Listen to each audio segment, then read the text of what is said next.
Is there anybody there?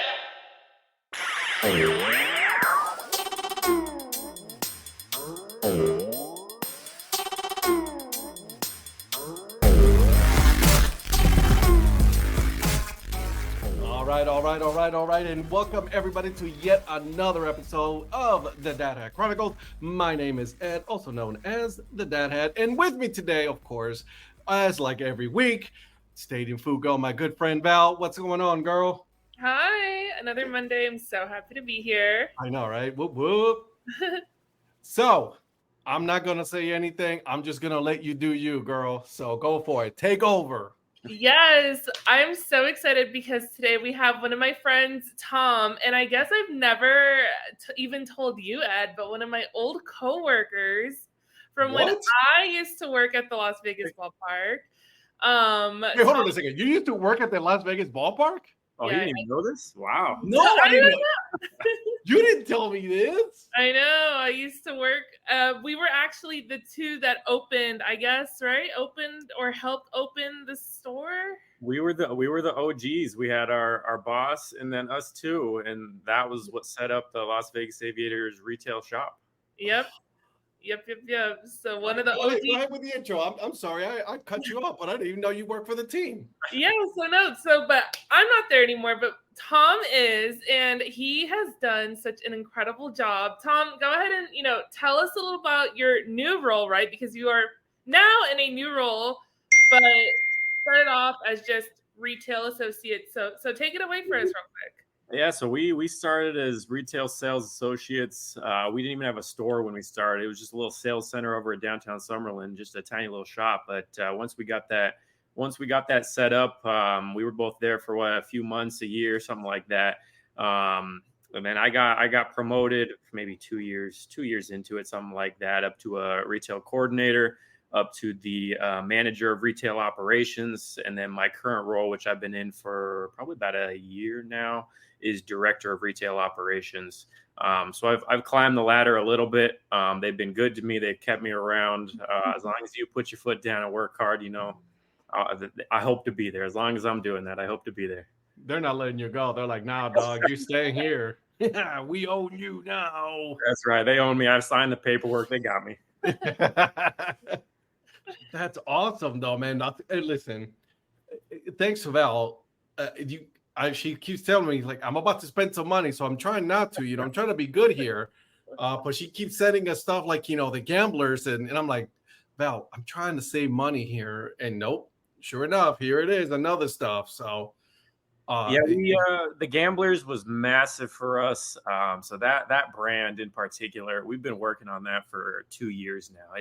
It's taken a long time for trademarks. I don't know if you guys know this, but in Las Vegas, there is another Las Vegas Gamblers, and it's a rugby team, an Australian football team. And we had to get the trademark for it. We got it, obviously. We're working with what we got, but it took some time. And it was a huge rollout in April.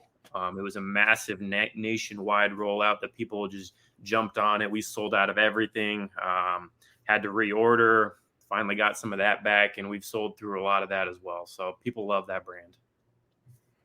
Yeah, I do too. I also love your Copa, but we'll talk about that in a minute. I just don't want to get ahead of myself here. So if you don't mind, Val, I'm going to ask a question. Yeah, go ahead. But why?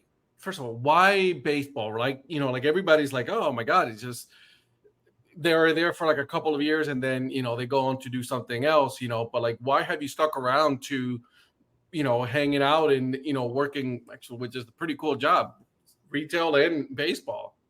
Yeah, I mean, as far as the retail goes, that's never something I thought I would get into. That's just not something I thought. But baseball in general, I played my entire life through high school. I thought about it in college, and I was like, what, let me focus on actual college. So I didn't play in college, and I ended up breaking my hand my senior year of baseball, so it kind of deterred me again.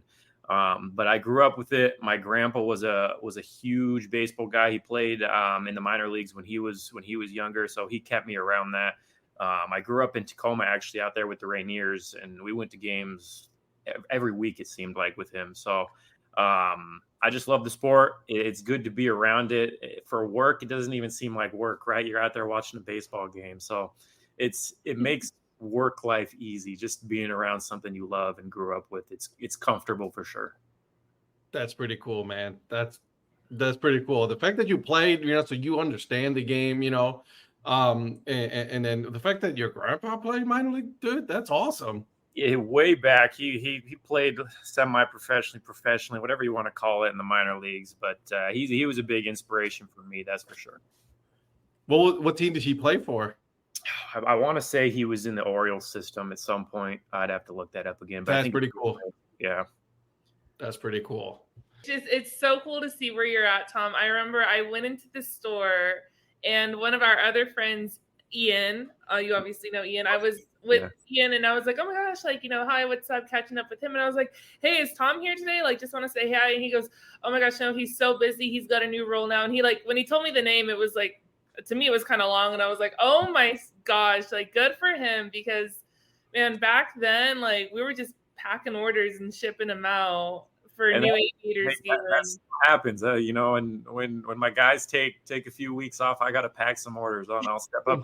I don't know what I'm doing as much as I used to. The whole platform's changed online and whatnot. But very grateful for the guys with me being able to do that, because I don't know what I'm doing as far as packing orders anymore.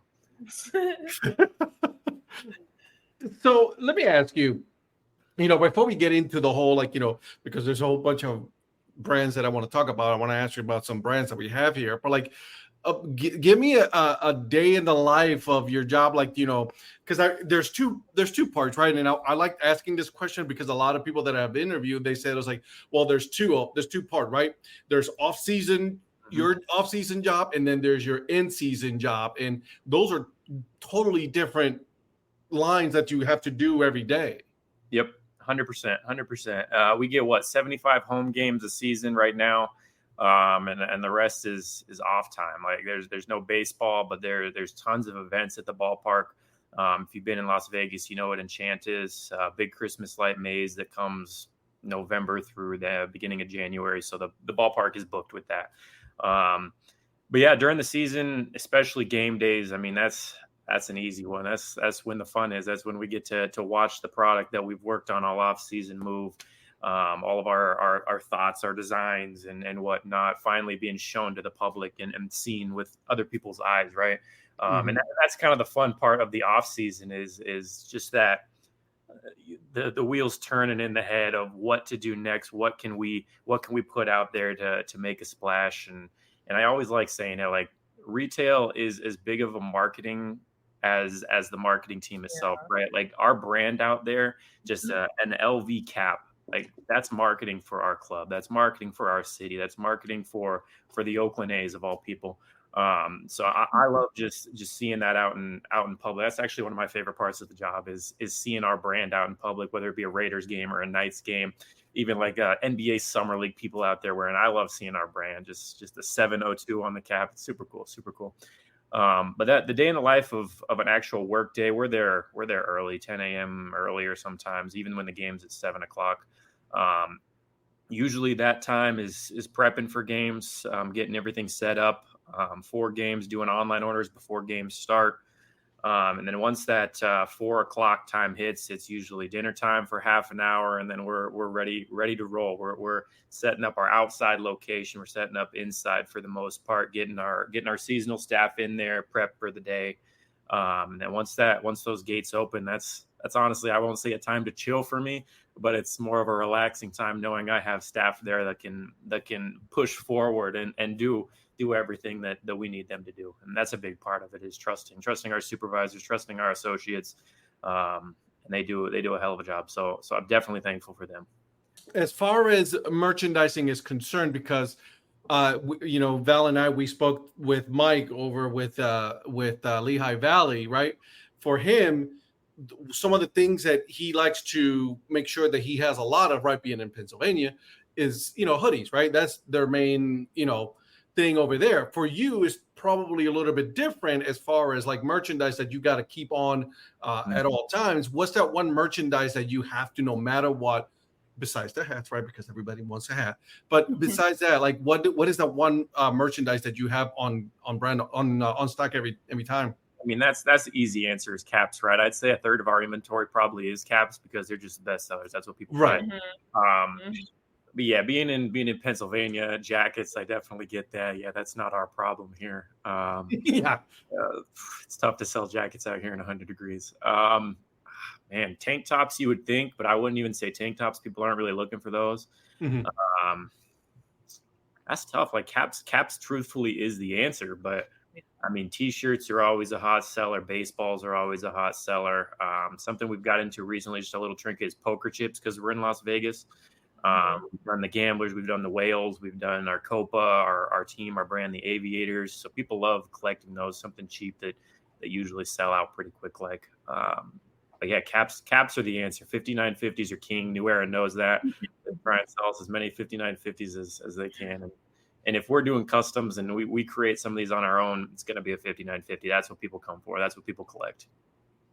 Yes. I know you're the dad hat right here, and you're not a 5950 guy probably, but oh no. See, listen, I'm a dad hat. Listen, I got 5950s everywhere. Like, I mean, it's fine. I mean, I'm good. Like, I don't say it's like, oh, you shouldn't. Listen, I got a snapback for God's sake wearing right now. You know what I mean? On our interview. But no, like, I mean, it is what it is. Like, listen, New Era is king right now when it comes to the custom hat world and everything like that. So I get that part, right? I mean, but at the same time, you got to admit it though. New Era did purchase 47 for a reason, right? Did 100%. 100%. Yeah, the differences in those two brands, it's incredible. And then you go out and see New Era buy them, and you're like, oh man, are they going to change something with 47 and the way they do things? And everything we've heard is no. They keep them. I'm nervous. I'm still nervous though. I'm not gonna lie. Me too. I do like working with 47 brand, the cleanups, the MVPs, the captains, all that good stuff. But yeah, New Era, it's a business. They're buying their competitor. I get it. So your 5950s are going to be your top ones, right? That's what sells no matter what. After that, is it snapbacks in your store, or is it more like the dad hats? I'd say probably dad hats. Cleanups are popular, both men and women. 47 brand, 920s from New Era. I'm not a big fan of them. I think the cleanup just trumps them instantly. Oh, I think the cleanups are first. Absolutely, I agree with you. I have a couple of 920s, which actually they're not that bad if you wear glasses. They're not. But I'd say the Flex Fit 3930 is something that does well when people don't want like a necessarily fitted cap. It's more of a flex fit, so it stretches a bit. That's probably New Era's second best. I was gonna just say okay, I have two questions. First one, you said dinner time. Do y'all eat ballpark food? Is it a ballpark food thing, or they cater y'all? So I mean, it is ballpark, but it's also catered. But it's a little bit of both. Like they make catering for the press level people, all the scouts and all that. We can partake in that if we really want to. But the other is the owner's suite they cater for. We can get ballpark food out of there too. I wonder who make this food. It's not like we've had it, that person. You guys definitely talked to them before. I know that for a fact. I don't know what you're talking about. My second question, I have always been so desperate to know, because when I win, my question is, can you walk me through the day of the Gamblers drop? Because when I went, there was nothing. I was like, there's no way you don't know if you're going to get more in stock. So, man, that blew up. It was, let me get the date. April 15th was a Monday, and we dropped it. Anybody who knows our Mondays, like our store's open on Monday, but like there's never games on Mondays. So people don't really think to come to the ballpark. So we dropped it in store. We dropped it online at, let's say, 10 a.m. And I was off that day. Like Mondays are my day off. Homestands go through Sundays, so I'm taking Mondays off. But I do have our online app on our phone, and it was just blowing up with orders, just one after the other. Every notification was just another order of this. And we didn't order a ton of it. Like, this is the first type of what if deal we did, right? We haven't Because you don't know if it's gonna sell or not. Exactly. Like, when we were originally ordering it, we had to order it 9 months in advance. We're like, do we put a lot of money into this? So we did a decent amount, but not a ton. But order after order after order came in that day, and it was the social media post went out 10:30 or whenever that was. It blew up, comments all over the place. It was getting shared by Las Vegas locally. It was getting shared by the news. It was getting shared by the Review Journal. They asked our marketing for comments on it. They asked Ed, my boss, for comments on it.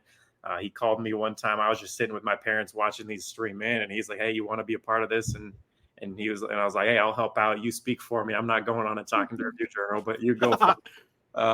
So he went on the Review Journal, gave him a nice quote on it, told him the backstory of it, kind of why we did that.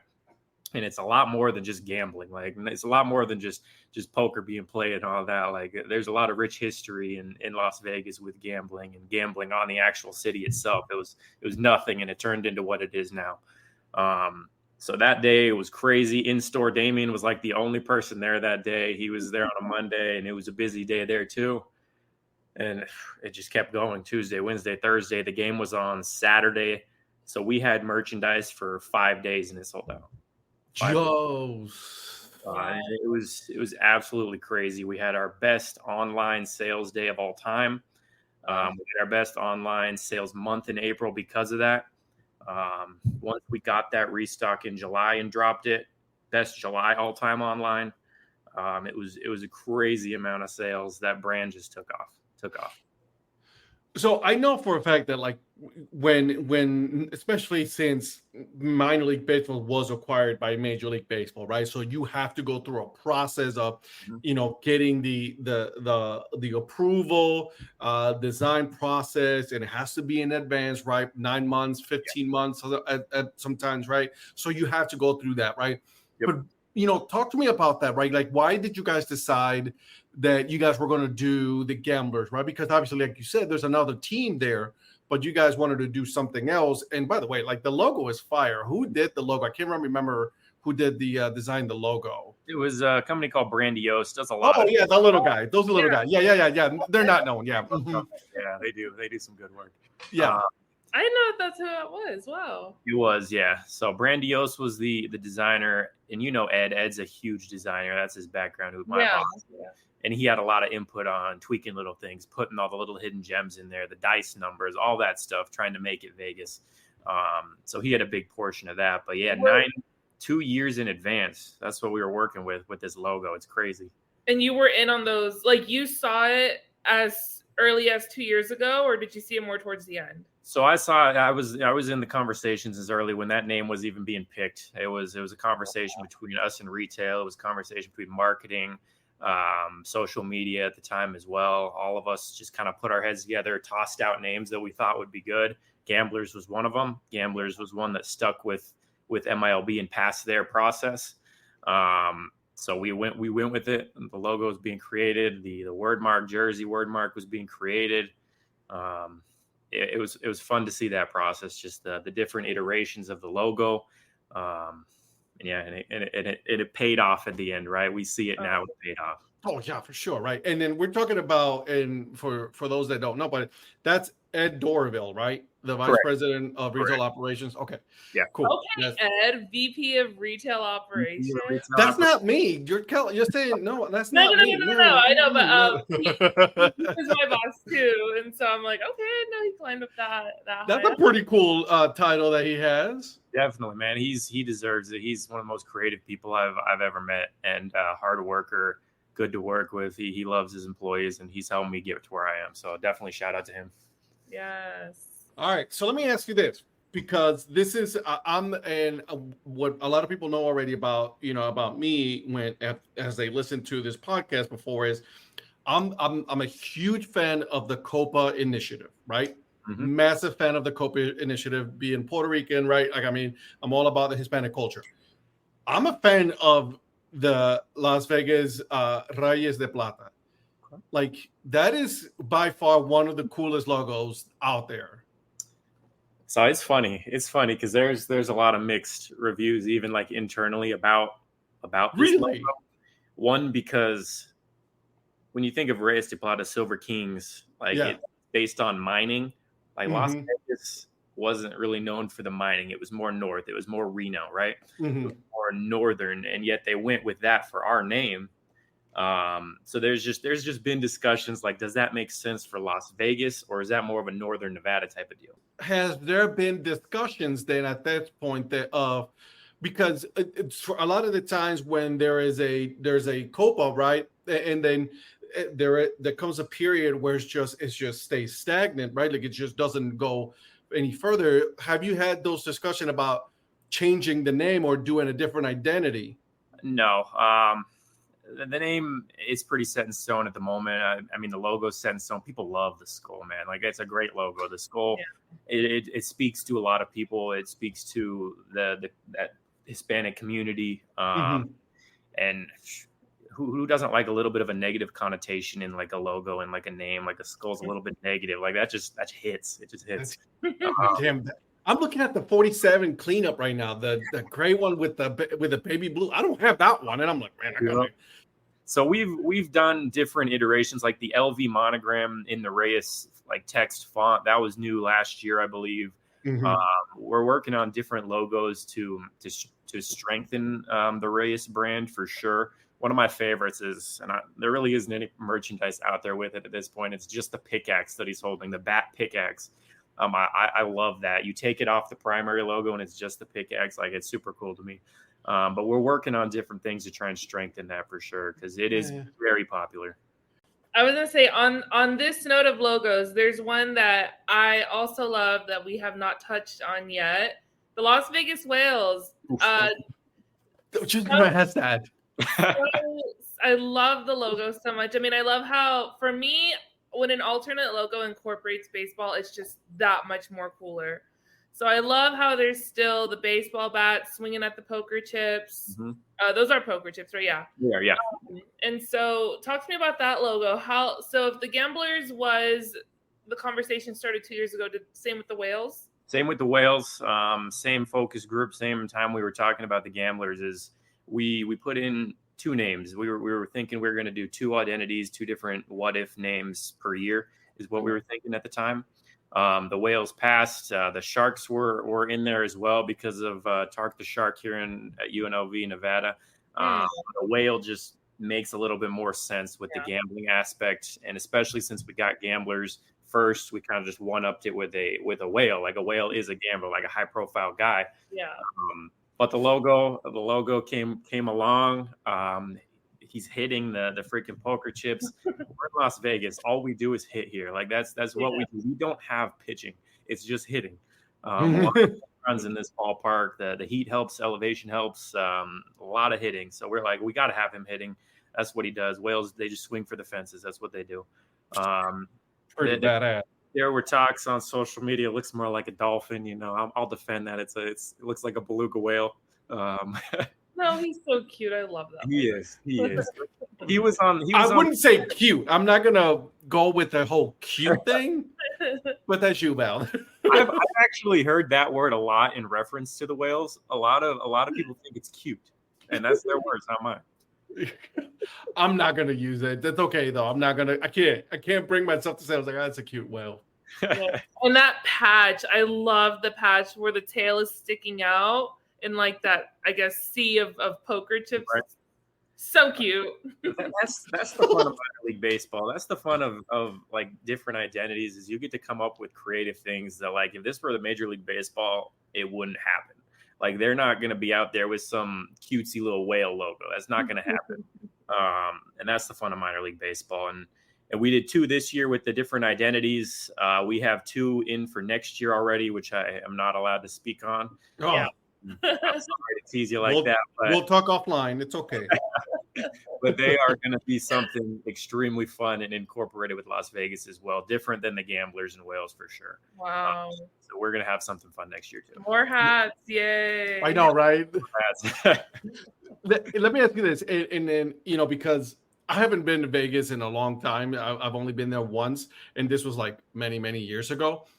As far as like the team playing as the 51s, has that been popular with you guys, or you guys have moved past that and say this is just like a weekend thing, and be like, no, we're more gamblers and more the whales now, and then obviously the Aviators.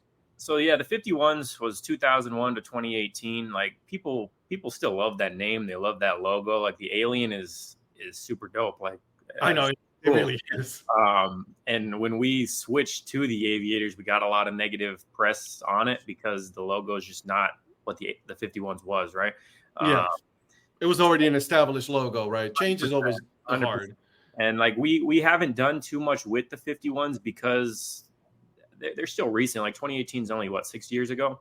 Mm-hmm. Like we did the Stars last year as a 40-year anniversary, which was huge. The 51s, like it could happen as a throwback type of deal, but we're only 6 years removed from it. So how much of a throwback is it really, right? Yeah, I know, right? We still sell some of their merchandise. It does great. People still buy it. But we're trying to still make our ways the Aviators more so than the 51s. The What If Nights, it's one night each year, the Whales, the Gamblers. So it's not necessarily our identity, but it's something cool we do just one time a night. So if you make it to that game, you can say you were at that one time thing, right? Take advantage of it, man. Absolutely. Definitely. Mhm. What about your Marvel night? How has that been going for you guys? Because I've gotten mixed emotions as far like mixed feelings when it comes to Marvel. It hits good in some areas, but in some not so much. Like I don't want to speak down on Marvel because I love Marvel. I grew up watching all those movies. So, yeah, me too. Like that. I think what they tried to do with minor league baseball was extremely cool. Building a logo for us was awesome. Like we had say in that one too. And what we wanted to do, they originally wanted to use our Aviator mascot, put him on the logo. And we were like, man, that looks identical to Iron Man. Like that's just what he looks like. It's a blue Iron Man. So we're like, no, let's go with our mascot Spruce. They made him look pretty dope in our logo. And we have a 3-year contract with them. Next year, I believe, is our last year with Marvel, unless they re-up it, which they very possibly could. But I like what they're trying to do. Marvel Nights are all fun. Bringing the characters out to the ballpark, seeing the jerseys on the guys, the hats on the guys. I wouldn't say it's a head turner as far as sales or anything like that. Mm-hmm. But it's still a fun initiative. That's minor leagues. Like once again, you're not going to see Marvel in the MLB. You're not going to see the Dodgers out there wearing a Marvel jersey. They should though. I mean, that'd be kind of cool. But that's neither here nor there. Major League should do some things anyways. Like you guys, if you think about it, it's like you guys have a lot of identities that I'm sure you haven't even touched on that, like you said, it's like, next year you're going to have 2 more. Now, I know the max, I believe is what, Val, was it 5? It was 6, I think. It's 5 or 6. Are you guys going to take full advantage of them, or are you guys more of a controlled chaos? Like, let's just do 2, see how this goes. Maybe 3 next, the time after that. I would love to do more than 2 personally. But I also know how much work is involved in just doing those 2. Like it is a ton of work to get that out there. I'd love to do more. We have a lot of ideas that we want to use. We're already working on 2026, trying to find ideas for that. But I think we'll probably keep it somewhat classy, stick to the 2, give people 2 a year to look for. And then obviously Reyes is once every homestand for us. So we do switch it up quite a bit, but as far as the what ifs and the alternate identities, probably 2 a year. Gotcha. I like it. I'm not gonna lie though, I did see the Reyes with the cart and the bat in the pick. Man, listen, dog. I'll have to send one out to you. Woo, that thing looked good, man. Holy crap. That is legit. There's some logos that have been in the archives of Reyes that weren't used before last year. That was one of last year's. And we're like, you know what? Let's use it. Let's throw it out there. Like, it's different. It's fun. It's creative. Why haven't we used this? Absolutely. I mean, that thing is like the fact. Oh, my God, dude. Listen, you put that just the pig just by itself. Yep. Oh, my God. That would be so dope. Gosh, I forget to look at the online store. I'm just so used to like seeing it in person. Well, you go in person. I'm like, I have to sit here and then look at what they have, and I'm like, listen, we have sometimes I just feel so overwhelmed because Ed is going to be here next month with a few of our other friends, and I'm so excited to see Ed's reaction to that back hat wall. Looking at that hat wall in the back, it takes up an entire, like, there's a room has 4 walls, right? That is one whole wall. Right. Yep. Oh my God. So overwhelmed. I'm like, you know what? Let me walk out. I'm about to pass out. It's crazy, man. When we actually added to that wall too, we added like 2 more columns last year. And I'll be honest, like that probably is only 75% of our hats. Like we For can't real? get all on the wall. That's how many hats we have. We switch them out kind of each homestand. It's crazy. Oh. We like giving people options. No, as you should. I mean, listen, and this is how I think of it, right? You got the entertainment part on the field, which is, that one, you don't handle that part. Like your part is merchandising. You want to get the name across, and I know it has to feel pretty cool to see like those orders coming from all over the United States, and I'm sure all over the world. That like you're like, man, I'm sending hats to like, Spain and places like that. That has to feel like pretty damn cool. Actually, last week we took a look at we submitted the Las Vegas Gamblers to minor league baseball this last week to be put in the running for one of the golden bobbleheads that they do in the MILB fall awards for minor league baseball. Whoa.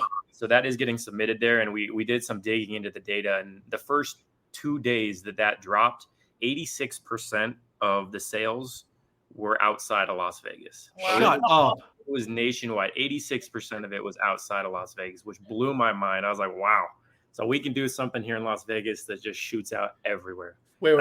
Hold on a second. You said that 86% of all your sales from those 2 days were from outside of Las Vegas. Outside of Nevada, which is outside of Nevada. Oh my God. It was wild. That data we pulled over, like put that in the email, put that in the thing we're sending MILB, like that hits outside of just our market. Like that's everybody. Question. Do you remember a lot being from Reno? Because that'd be so funny. With them having their own team. I remember a lot from Reno. I'm sure there was some, but that name doesn't stand out on the list. Even Reno, even people that have like the Reno Aces next to them, I know they're probably still wearing this hat. Yeah, 100%. Some of them Reno Aces fans are like, damn, I need that. I need that. Some of the players were probably like, man, can I get this?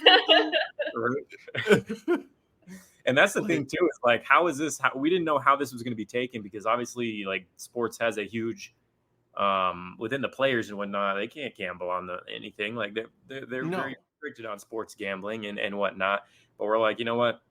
Let's do it. We're just going to submit it. If MILB shuts it down, go for it. But like we want it, and we're going to put Dude, that's the thing, though. Like I think minor league baseball, that's the difference between minor league baseball and major league baseball, right? Like the fact that like you're able to submit something like that and still get away with it. That's like that speaks. I mean, first of all, you're in Vegas, right? So you have to play on that. You know what I mean? Yes. You get the Las Vegas Aces, for God's sakes. Yep.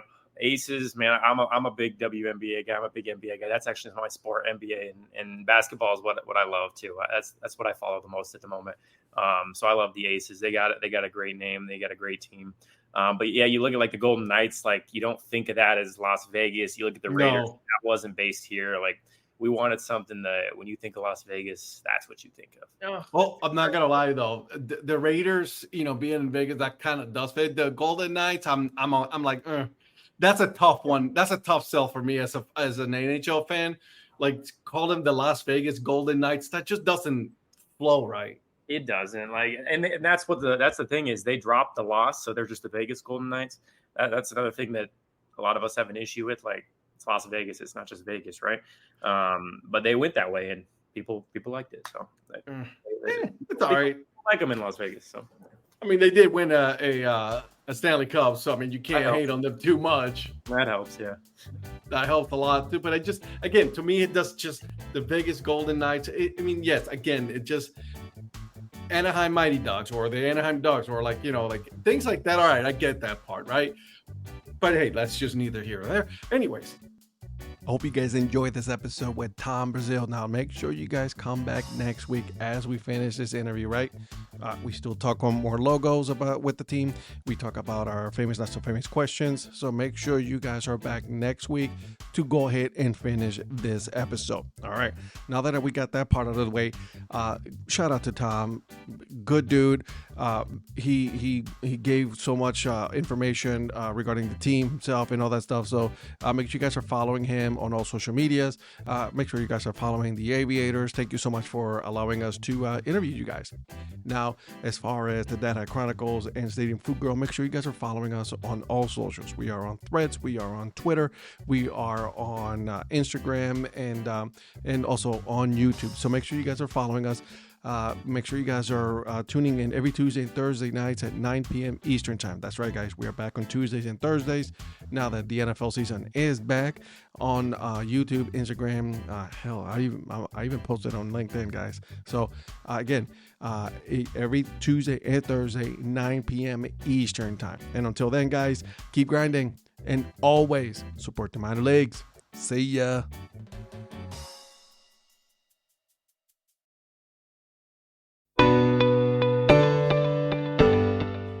This podcast is part of the Curved Brim Media Network. Here are some of the other members of Curved Brim Media. Hi, this is Kelly Robinson, the Minor League Nerd. My YouTube channel explores the history of minor league baseball teams. More than just stats, we delve into team lineage, sharing stories from current franchises to obscure one-year wonders. I'm Paul Caputo, and on the Baseball by Design podcast, I talk to minor league baseball teams, designers, and other super interesting people about what these minor league baseball logos mean, and I talk a little bit about ice cream helmets. What's up, Bucketheads? I'm Anna DiTomaso, and each week on the Baseball Bucket List podcast, I speak with a different fan about their favorite baseball memories, what the game means to them, and what's left to check off on their baseball bucket list. Hey everyone, it's Eric from the great state of Kansas. This is Johnny from the New Orleans Baby Cakes Memorial Museum. And we are the Earn Fun Average podcast, where we talk to a variety of guests about their love of baseball and have fun doing it. America, lower your standards. Average is what we do best. This is Patrick and Corey of BaseballMapper.com. And we have made an interactive map to help highlight all baseball teams from the majors down to collegiate summer leagues. We want to bring you closer to baseball. So get on the site and find a team near you today. Hey guys, this is Patrick Larson from the Minor League Baseball Hat History Series. And in every episode, I go through the history of minor league teams through my personal collection of hats. You can find me on Twitter at @PatLarson1. I hope you guys enjoy. Learn more about Curved Brim Media at curvedbrimmedia.com.